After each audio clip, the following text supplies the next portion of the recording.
بسم اللہ الرحمن الرحیم نحمدہ ونصلی علی رسولہ الکریم اما بعد۔ اصلاحی خطبات میں ایک بات لکھی ہے، ایک روز ظہر کی نماز کے بعد امام ابو حنیفہ رحمۃ اللہ گھر تشریف لے گئے۔ بالا خانے پر آپ کا گھر تھا، جا کر آرام کرنے کے لیے بستر پر لیٹ گئے۔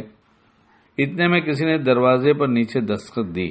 آپ اندازہ کیجئے جو شخص ساری رات کا جاگا ہوا اور سارا دن مصروف رہا ہو، اس وقت اس کی کیا کیفیت ہوگی۔ ایسے وقت میں کوئی آ جائے تو انسان کو کتنا ناگوار ہوتا ہے کہ یہ شخص بے وقت آ گیا۔ لیکن امام صاحب اٹھے، زینے سے نیچے اترے، دروازہ کھولا تو دیکھا کہ ایک صاحب کھڑے ہیں۔ امام صاحب نے اس سے پوچھا کہ کیسے آنا ہوا۔ اس نے کہا کہ ایک مسئلہ معلوم کرنا ہے۔ تو امام صاحب جس وقت مسئلہ بتانے کے لیے بیٹھتے تھے اس وقت نہ آ کر بے وقت آیا۔ لیکن امام صاحب نے اس سے کچھ نہیں کہا پوچھو بھائی کیا مسئلہ ہے۔ اس نے کہا میں کیا بتاؤں، جب میں آ رہا تھا تو مجھے یاد تھا کہ کیا مسئلہ معلوم کرنا ہے، لیکن اب میں بھول گیا، یاد نہیں۔ امام صاحب نے فرمایا کہ جاؤ، اچھا جب یاد آ جائے تو پوچھ لینا۔ اور آپ آگے بستر پر پھر لیٹے ہی تھے کہ دوبارہ دروازے پر دستک ہوئی۔ پھر گئے اور پوچھا کیا بات ہے۔ اس نے کہا کہ مجھے وہ مسئلہ تو یاد آ گیا تھا، لیکن جب آپ سیڑھی پر اتر رہے تھے تو آدھی سیڑھی اترے ہی ہوں گے کہ پھر میں بھول گیا۔ تو فرمایا اچھا پھر جب یاد آ جائے تو پوچھ لینا۔ وہ آدمی پھر چلا گیا۔ امام صاحب ابھی بستر پہ آ کے لیٹے ہی تھے کہ پھر وہ آدمی آ گیا، دستک دیا، آپ پھر اٹھ کر آئے۔ دروازہ کھولا تو دیکھا وہی شخص کھڑا ہے۔ اس نے کہا کہ حضرت مسئلہ یاد آ گیا۔ امام صاحب نے پوچھا کہ کیا مسئلہ ہے۔ اس نے کہا کہ یہ مسئلہ معلوم کرنا ہے کہ انسان کی نجاست یعنی پاخانے کا ذائقہ کڑوا ہوتا ہے یا میٹھا ہوتا ہے۔ اگر کوئی دوسرا آدمی ہوتا تو اب تک ضبط کرتا رہا، لیکن اب اس سوال کے بعد تو اس کے صبر کا پیمانہ لبریز ہو جاتا۔ لیکن امام صاحب نے بہت اطمینان سے جواب دیا کہ انسان کی نجاست اگر تازہ ہو تو اس میں کچھ مٹھاس ہوتی ہے، اور اگر سوکھ جائے تو کڑواہٹ پیدا ہو جاتی ہے۔ پھر وہ شخص کہنے لگا کیا آپ نے چکر دیکھا ہے؟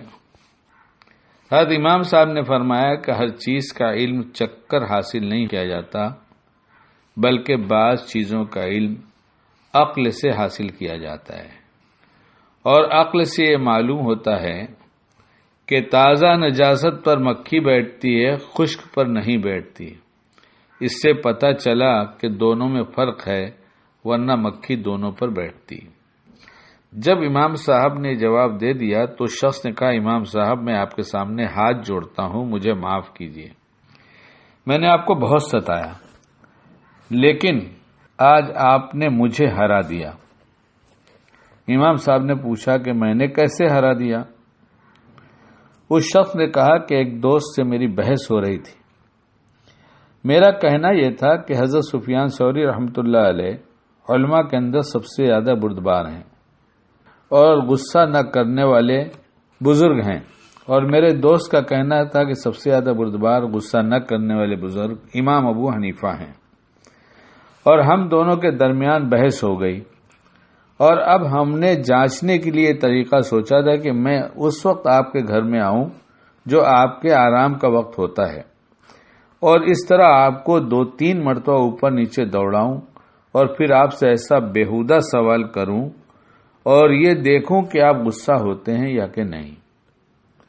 میں نے کہا کہ اگر غصہ ہو گئے تو میں جیت جاؤں گا، اور اگر غصہ نہ ہوئے تو تم جیت گئے، لیکن آج آپ نے مجھے ہرا دیا، اور واقعہ یہ ہے کہ میں نے اس روئے زمین پر ایسا حلیم انسان جس کو غصہ چھو کر بھی نہ گزرا ہو آپ کے علاوہ کوئی دوسرا نہیں دیکھا۔ یہ پڑھنے کے لیے نہیں ہے، سننے کے لیے نہیں ہے، سنانے کے لیے نہیں ہے۔ اللہ ہمیں غصے کے موقع پر وہ کرنے کی توفیق دے جو اللہ کو پسند ہے۔